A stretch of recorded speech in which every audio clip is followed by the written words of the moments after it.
दोस्तों, भारत ने हाल ही में एक मुस्लिम देश को अपने गेहूं देने से साफ मना कर दिया। जी हाँ, सोचिए जरा, वो देश इस वक्त गेहूं के लिए तरस रहा है, उसकी जनता को रोटी के लिए लाले पड़े हुए। लेकिन भारत ने साफ साफ कह दिया, भाई तुमको हमसे एक दाना भी गेहूं नहीं मिले। अब आप कहेंगे आखिर क्यों भारत इतना सख्त रवैया क्यों अपना रहा है? वजह यह है कि भारत आज उस देश को 2022 वाली वह करारी चोट याद दिला रहा है जब उसी मुल्क ने भारत का नाम पूरी दुनिया में खराब करने की कोशिश की थी। तो सवाल यह है, वो कौन देश है? भारत उससे क्यों नाराज और आखिर 2022 में ऐसा क्यों कि आज भारत उसे एक दाना भी गेहूं नहीं देना चाहता? चलिए आज की इस वीडियो में हम पूरे मामले को आसान भाषा में उदाहरणों के साथ डिटेल में समझते हैं। नमस्कार दोस्तों, मैं राधेश्याम और आप देख रहे हैं KSR न्यूज 24। देखिए, सबसे पहले नाम जान लीजिए। यहाँ बात हो रही है तुर्की की। जी हाँ दोस्तों, वही तुर्की जिसके पेट पर इस समय अमेरिका तक लात मार दिया और अपने कई बड़े प्रोजेक्ट से बाहर निकाल दिया और कोई इन्हें मुस्लिम वर्ल्ड का खलीफा नहीं मान रहा। यही तुर्की में इस वक्त गेहूं की भारी किल्लत झेल रहा है। अब आपको लगेगा कि तुर्की में तो खेती होती है, फिर उन्हें इतनी परेशानी क्यों? तो सुनिए, तुर्की हर साल करीब 20 मिलियन टन गेहूं पैदा करता है।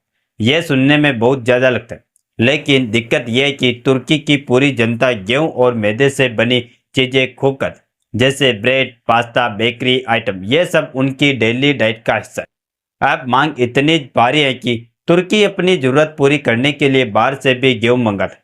हर साल तुर्की को अपनी ज़रूरत का 60 से 65% गेहूं इंपोर्ट करना पड़ता, यानी जितना पैदा करते हैं उससे कई ज़्यादा बाहर से मंगाते हैं। उदाहरण के तौर पर अगर तुर्की को 100 किलो गेहूं चाहिए तो समझ लीजिए कि 35 से 40 किलो ही खुद उगा पाता है और बाकी के 60 से 65 किलो बाहर से खरीदना पड़ता है। और यही कारण है कि तुर्की हर साल लगभग 3.5 बिलियन डॉलर खर्च करके विदेशों से गेहूं खरीदता है। इस वजह से दुनिया का चौथा सबसे बड़ा गेहूं आयात देश बन चुका है। तुर्की ज्यादातर गेहूं रूस, यूक्रेन, कजाकिस्तान और मोल्दोवा जैसे देशों से खरीदता है। लेकिन अभी तो हालत ऐसे है कि रूस यूक्रेन युद्ध चल रहा है और आप जानते ही हैं कि जब घर के आंगन में आग लगी हो तो पड़ोसी को गेहूं कौन बेचेगा? इसी वजह से तुर्की को इन दोनों देशों से पर्याप्त गेहूं नहीं मिल पा रहा है। स्टॉक धीरे धीरे खत्म हो रहा है। हाल ही में यह कि वहां की सरकार अब दूसरे विकल्प ढूंढ रही और इसी तलाश में तुर्की ने भारत का दरवाजा खटखटाया। लेकिन भारत ने सीधा कह दिया, माफ करना, लेकिन इस बार तुमको गेहूं नहीं मिले। अब यही से कहानी असली मोड़ लेती। दोस्तों, यहाँ सबसे बड़ा सवाल यह है कि जब भारत दुनिया का दूसरा सबसे बड़ा गेहूं उत्पादक देश है तो उसने तुर्की को क्यों मना? भारत हर साल करोड़ों टन गेहूं पैदा करता है, लेकिन निर्यात यानी एक्सपोर्ट के मामले में भारत टॉप देशों में नहीं आता। क्यों? क्योंकि भारत की पहली प्राथमिकता अपने देश के लोगों का पेट भरना, अपनी घरेलू कीमतें नियंत्रित करना। इसी वजह से भारत ने कई बार अपने गेहूं निर्यात पर रोक लगाई, लेकिन जैसे ही 2024 में खाड़ी देशों से भारी मांग आई, भारत ने करीब 30 लाख टन गेहूं वहां निर्यात कर और धीरे धीरे भारत अब यूरोप और एशियाई देशों में भी गेहूं सप्लाई करने लगा है, यानी दुनिया के कई देशों को भारत गेहूं दे रहा है। तो फिर सवाल उठता है, तुर्की को ही क्यों न मना कर? अब आते हैं उस असली कहानी पर जो साल 2022 से शुरू होती है। उस साल भारत ने तुर्की को करीब 56,000 टन गेहूं की एक बड़ी खेप भेजी थी। सोचिए, यह बहुत बड़ा शिपमेंट था, लेकिन हुआ क्या? तुर्की ने दावा कर दिया कि इस गेहूं में रूबेला वायरस है और उन्होंने न सिर्फ उस खेप को लौटा दिया बल्कि दुनिया भर में शोर मचाना शुरू कर दिया कि भारत का गेहूं खतरनाक है, इसमें बीमारी है, कोई भी देश भारत से गेहूं मत खरीदे। अब आप जरा ठहर कर सोचिए, रूबेला असल में क्या है? रूबेला एक मानव बीमारी है, गेहूं से उसका कोई लेना देना ही नहीं। गेहूं में रूबेला वायरस पाया ही नहीं जा सकता। भारत ने तुरंत अपने लैब में टेस्ट कराए और यह साबित हो गया कि तुर्की का आरोप पूरी तरह झूठ था। तो अब सवाल है कि फिर तुर्की ने ऐसा क्यों किया? कारण साफ था, तुर्की दरअसल भारत से गेहूं खरीदना ही नहीं चाहता था। उसने एक चाल चली भारत को बदनाम करने, ताकि दुनिया भारत का गेहूं खरीदने से डर जाए, लेकिन कहते हैं ना, झूठ चाहे जितनी तेज दौड़, सच एक दिन पकड़ ही लेते हैं। भारत की सच्चाई सामने आई और तुर्की की चालाकी भी दुनिया ने देख ली।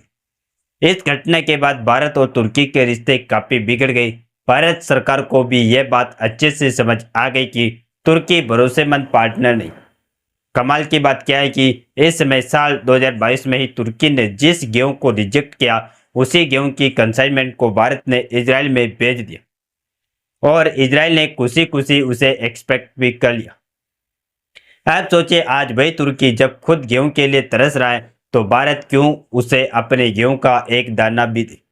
क्या किसी ऐसे पड़ोसी को दूध देना सही होगा जिसने कभी आपके ही घर के दूध को जहर कहकर पूरी गली में आपके बदनामी की थी? और अब तो तुर्की के हालत ये हो गई कि तुर्की चिल्ला चिल्ला कर कह रहा है कि यूक्रेन भी गेहूं नहीं भेज रहा, बल्कि दूसरे देश को भेज रहा। तो दोस्तों, अब आते हैं आज की स्थिति पर। कुछ मीडिया रिपोर्ट्स के अनुसार भारत ने तुर्की को गेहूं देने से साफ इनकार कर दिया। ऑफिशियल वजह तो यह बताई गई, घरेलू कीमतों को नियंत्रित रखना ताकि भारत के लोगों को सस्ती दर पर आटा और ब्रेड मिल सके। लेकिन असल बात क्या है, यह आप और मैं दोनों समझते हैं। भारत यह कभी नहीं भूला कि 2022 में तुर्की ने किस तरह भारत का नाम खराब करने की कोशिश की थी। यानी अब भारत तुर्की को उसी की भाषा में जवाब दे रहा। यह संदेश कि भारत किसी पर आश्रित नहीं, और अगर कोई हमें बदनाम करेगा तो हम भी उसे अच्छे से याद रखें। एक कहावत है, जिसे थाली में खाते हो उसी में छेद मत करो। फिलहाल तुर्की ने वही किया था। भारत ने उसे मदद दी थी, लेकिन बदले में तुर्की ने झूठ फैलाकर भारत को नीचा दिखाने की कोशिश की। आज जब हालात पलटे तो वही तुर्की भारत के दरवाजे पर खड़ा है, लेकिन भारत ने दरवाजा बंद कर। सोचिए, अगर भारत तुर्की को गेहूं दे देता तो क्या मैसेज है? यही कि भारत सब भूल गया। कोई भी देश चाहे जितनी साजिश करे, भारत फिर भी सबको सप्लाई कर देगा। लेकिन भारत का यह इनकार एक सख्त मैसेज है कि अब भारत कमजोर नहीं है, अब भारत अपनी इज्जत से समझौता नहीं करे। वैसे भी तुर्की जैसे देश से दोस्ती रखना मतलब सांप को बगल में लेकर सोना है। कभी भी पलट सकता है, कभी भी दस सकता है। भारत सरकार का यह फैसला बिल्कुल सही है। पहले अपने देश के नागरिकों का पेट भरे, उनकी जरूरतें पूरी करे, फिर बाहर की सोचे। और अगर बाहर के देशों को सप्लाई करनी भी है तो उन्हीं को करनी चाहिए जो भारत के साथ खड़े, ना कि उन देशों को जिन्होंने कभी हमें बदनाम किया। अब सवाल आपसे, क्या आपको लगता है कि भारत को तुर्की को गेहूं देना चाहिए या भारत का यह सख्त रुख सही है?